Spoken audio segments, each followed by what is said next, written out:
नमस्कार दोस्तों, आपके अपने चैनल प्योरिटी ऑफ लाइफ में मैं नीलम शुक्ला आपका बहुत बहुत स्वागत करती हूँ। दोस्तों, आज की वीडियो में मैं आपसे शेयर करने वाली हूँ माँ तुलसी की पूजा कार्तिक मास में कैसे करें, किस तरह से हमें तुलसी पूजा करनी चाहिए, किस बात का हमें ध्यान रखना चाहिए।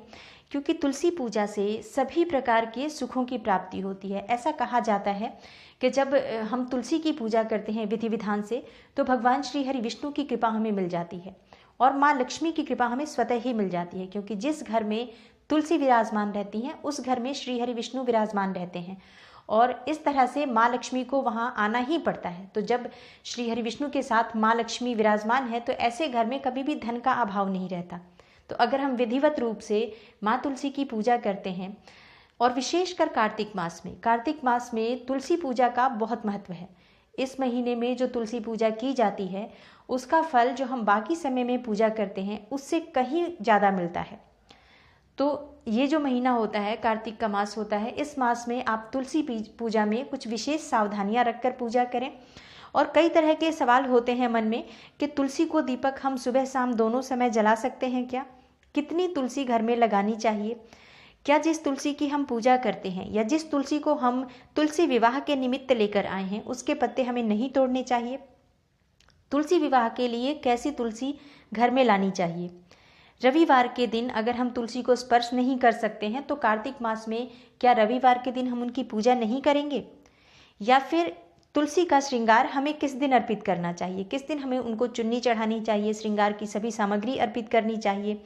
और तुलसी के साथ आंवले की पूजा कर सकते हैं क्या? दोनों गमले हम एक साथ रख सकते हैं? इस तरह के सवाल जब मन में आते हैं तो इन सभी सवालों के जवाब लेकर आज मैं इस वीडियो में हाजिर हूँ। दोस्तों, वीडियो को पूरा देखें और अगर आपको वीडियो अच्छी लगे लाइक ज़रूर करें। दोस्तों, बात करते हैं कार्तिक मास के बारे में और तुलसी पूजा के बारे में। भगवान श्री कृष्ण ने स्वयं कहा है कि पौधों में मुझे तुलसी बहुत प्रिय है और मासों में कार्तिक मुझे बहुत प्रिय है, दिवसों में एकादशी और तीर्थों में द्वारका मेरे हृदय के निकट है। तो इस तरह से तुलसी की और कार्तिक मास की विशेषता स्वयं भगवान श्री हरि ने करी है। और इस पूरे महीने में भगवान श्री हरि विष्णु की पूजा की जाती है, शालिग्राम की पूजा की जाती है और माँ तुलसी की पूजा की जाती है। साथ ही अन्य देवी देवताओं की भी पूजा की जाती है, लेकिन विशेष महत्व तुलसी और शालिग्राम की पूजा का होता है इस पूरे समय में। तो माँ तुलसी की पूजा करते समय हमें कुछ विशेष सावधानियां रखनी चाहिए, विशेष तरह से पूजा करनी चाहिए इस समय में। क्योंकि कार्तिक मास में किए गए पूजा का फल बाकी समय में जो हम पूजा करते हैं, बाकी महीनों में जो हम पूजा करते हैं माँ तुलसी की, उससे कहीं अधिक मिलता है। इसलिए कार्तिक मास में जब हम पूजा करते हैं पूरे श्रद्धा भाव से, पूरे मन से करें। दोस्तों, सबसे पहले प्रश्न पे आते हैं कि किस तरह से तुलसी को दीपक हम सुबह शाम दोनों समय जला सकते हैं या नहीं जला सकते हैं। दोस्तों, कार्तिक मास में ये नियम होता है कि हम ब्रह्म मुहूर्त में उठते हैं। स्नान का नियम होता है कार्तिक मास में, स्नान कैसे करना है। तो स्नान कैसे करना है इस पर वीडियो बनी हुई है, आप उसे जाकर जरूर देखें। ये वीडियो में मैं बताने वाली हूँ तुलसी पूजा के बारे में। दोस्तों, तुलसी पूजा के लिए ये कहा जाता है कि सूर्योदय के बाद तुलसी में दीपदान नहीं किया जाता है। लेकिन जब हम कार्तिक मास में स्नान के लिए उठते हैं, ब्रह्म मुहूर्त में उठते हैं, जो कि 3 से 5 साढ़े 5 बजे तक का समय होता है, जो कि ब्रह्म मुहूर्त का समय होता है, अमृत वेला का समय होता है। तो इस समय में जब हम उठते हैं, चांद तारे होते हैं आसमान में और इस समय में हम सभी देवी देवताओं की पूजा करते हैं, श्री हरि विष्णु की पूजा करते हैं और पंचदेवों की पूजा करते हैं, माँ तुलसी की पूजा करते हैं, सूर्य देवता को अर्घ्य देते हैं। इस तरह के सारे जो पूजा के नियम होते हैं वो ब्रह्म मुहूर्त में ही होते हैं। तो ब्रह्म मुहूर्त में जब सूर्योदय नहीं हुआ रहता है, आप माँ तुलसी को दीप जलाकर ही पूजा करें। सुबह भी आप दीपदान कर सकते हैं और शाम के समय भी आप दीपदान कर सकते हैं। सूर्यास्त के थोड़ी देर बाद आप दीप जलाकर माँ तुलसी को दान करें, दीपदान। और शुद्ध घी का दीपक होना चाहिए आपका, गाय का शुद्ध घी होना चाहिए जिसमें कि आपको दीपक प्रज्वलित करना है माँ तुलसी का। इस तरह से कार्तिक मास में, क्योंकि हम ब्रह्म मुहूर्त में उठते हैं, तारों की छाँव में उठते हैं, तो हम बहुत आराम से सुबह भी दीपदान कर सकते हैं और सायंकाल भी कर सकते हैं। दोस्तों, कितनी तुलसी घर में लगानी चाहिए, ये प्रश्न इसलिए क्योंकि जिस तुलसी की हम पूजा करते हैं और जिस तुलसी को हम विवाह के लिए लेकर आए हैं कि हमें शालिग्राम के साथ उनको विवाह करना है और उनको फिर हमें दान देना है, उसमें से हम पत्ते नहीं तोड़ सकते हैं। पूजा की तुलसी में से पत्ते नहीं तोड़ने चाहिए। तो इसके लिए आप अपने घर में एक तुलसी या 2 तुलसी एक्स्ट्रा रखें जिसमें से आप पत्ते तोड़ें। और तुलसी की मात्रा जितनी ही अधिक होती है ना घर में, उतना ही अधिक पॉजिटिव एटमॉस्फेयर रहता है घर का, बहुत ही अच्छा माहौल रहता है। क्योंकि ऐसा कहा जाता है कि जिस घर में तुलसी हरी भरी रहती है, तुलसी की बगियारी रहती है, उस घर में कभी भी नकारात्मक ऊर्जा का वास नहीं रहता है, उस घर में धन की कमी नहीं रहती है, किसी तरह के रोग की वृद्धि नहीं होती है घर में, हर तरह से वो घर जो है वो सुखी संपन्न रहता है। तो अपने घर में उस तुलसी में से जिसमें से आप पूजा कर रहे हैं उसमें से पत्ते ना तोड़ें, और ना ही आप जो विवाह के निमित्त लेकर आए हैं उसमें से पत्ते तोड़ें। पत्ते तोड़ने के लिए, क्योंकि हमें पत्तों की आवश्यकता तो है ही, माँ तुलसी को पत्ते को ही हम ठाकुर जी को भोग लगाएंगे, शालिग्राम को भोग लगाना है, या फिर हमें श्री हरि विष्णु को भोग में डालना है। पूजा के लिए हमें तुलसी पत्र चाहिए होता है, तो उसके लिए हम तुलसी अलग से रखें। इसलिए आप 1 से अधिक तुलसी अपने घर में लगाएं, जैसा मैंने पिछली वीडियो में बताया हुआ है। जैसे एक वीडियो मैंने पहले बना रखी है, नित्य तुलसी पूजा विधि, आप उस वीडियो को देखेंगे। मैंने उसमें बताया है कि आप 5 तुलसी अपने घर में रखें। अगर आप अपने घर में 4 या 5 तुलसी रखते हैं और उनकी पूजा करते हैं, तो इससे ये भी होगा ना कि आपके घर में अगर एक तुलसी मुरझा जाती हैं, सूख जाती हैं, तो आप दूसरी तुलसी की पूजा करते हैं और फिर दूसरी तुलसी आप लाकर लगाते हैं जो मुरझाई हैं वहाँ पर, तो आपके घर में हमेशा तुलसी पूजा रहेगी, हमेशा तुलसी हरी भरी रहती हैं। तो कभी भी तुलसी आपके घर से खाली नहीं होंगी और हमेशा आप तुलसी की पूजा कर पाएंगे। तो इस तरह से आप 1 से अधिक तुलसी रखें। दोस्तों, बात करते हैं कि विवाह के लिए आप किस तरह की तुलसी लेकर आएँ।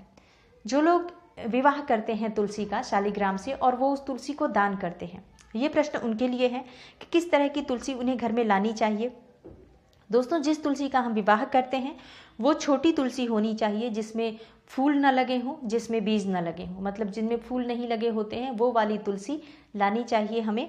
कन्या तुलसी होनी चाहिए, छोटी सी तुलसी चाहिए जिसकी हम पूजा करके और उनका विवाह संपन्न कराने के बाद उनका दान करते हैं। दोस्तों, रविवार की पूजा, जब हम स्पर्श नहीं कर सकते तुलसी को तो कैसे रविवार को पूजा करें। कार्तिक मास में वैसे तो तुलसी पूजा का विशेष महत्व है और इस महीने में ये नियम है कि आप रविवार के दिन भी तुलसी की पूजा कर सकते हैं, कोई दिक्कत नहीं है। लेकिन अगर हम जल ना भी अर्पित करें, क्योंकि हम रोज जल दे रहे हैं, तो एक दिन हम जल नहीं भी दें और हम सिर्फ दीप दान कर सकते हैं।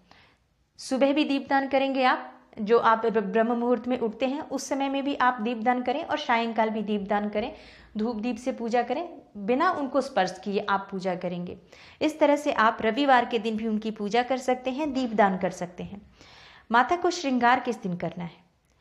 दोस्तों, ऐसा कहा जाता है कि माँ तुलसी को श्रृंगार जो है, एकादशी तिथि जिस दिन हम उनका विवाह संपन्न कराते हैं उस दिन ही उनको श्रृंगार की सभी वस्तुएं अर्पित की जाती हैं, क्योंकि उस दिन उनका विवाह संपन्न कराया जाता है।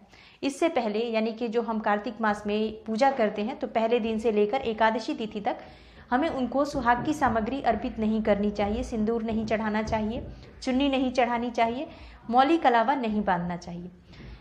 लेकिन अगर आपने अभी चुन्नी चढ़ा दी है और मौली बांध दिया है तो भी परेशान होने की कोई आवश्यकता नहीं है। माँ तुलसी हैं वो, और उनको हम कभी भी चुन्नी चढ़ाएं इसका कोई दोष नहीं लगता है। तो इसमें मन में संशय लाने की आवश्यकता नहीं है कि इससे कोई आपको पाप लगेगा या कोई दोष लगेगा।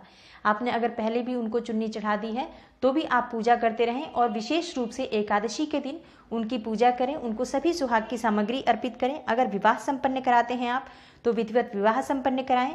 विवाह संपन्न आप नहीं कराते हैं, आप सिर्फ कार्तिक में माँ तुलसी की पूजा करते हैं, तो भी आप जिस तुलसी की पूजा कर रहे हैं उनको सभी सुहाग की सामग्रियां अर्पित करें और उसके बाद उस सामग्री को आप किसी ब्राह्मण को दान कर दें। दोस्तों, अब बात करते हैं कि क्या हम तुलसी के साथ आंवले की पूजा कर सकते हैं, मतलब तुलसी और आंवले का पौधा एक साथ दोनों गमले रख सकते हैं।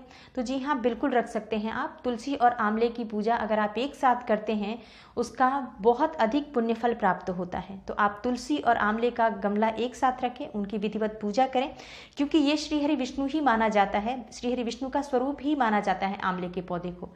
तो अगर आप तुलसी और आंवले की पूजा एक साथ करते हैं तो ये समझिए कि आपने विष्णु भगवान और माँ लक्ष्मी की पूजा एक साथ कर दी और माँ तुलसी की पूजा कर दी। तो इस तरह से आप दोनों गमले एक साथ रखें, उनकी विधिवत पूजा करें। दोस्तों, और हमें कार्तिक मास में विशेष क्या करना चाहिए तुलसी पूजा के लिए। तुलसी पूजा तो आप सुबह शाम कर ही रहे हैं, जैसे कि ब्रह्म मुहूर्त में उठना, स्नान कर रहे हैं, आप दान कर रहे हैं, जो भी नियम आप कार्तिक के ले रखे हैं आपने, वो सब आप कर रहे हैं। उसके अलावा तुलसी पूजा के लिए आपको अमावस्या तिथि के दिन विशेष रूप से तुलसी पूजा की जाती है।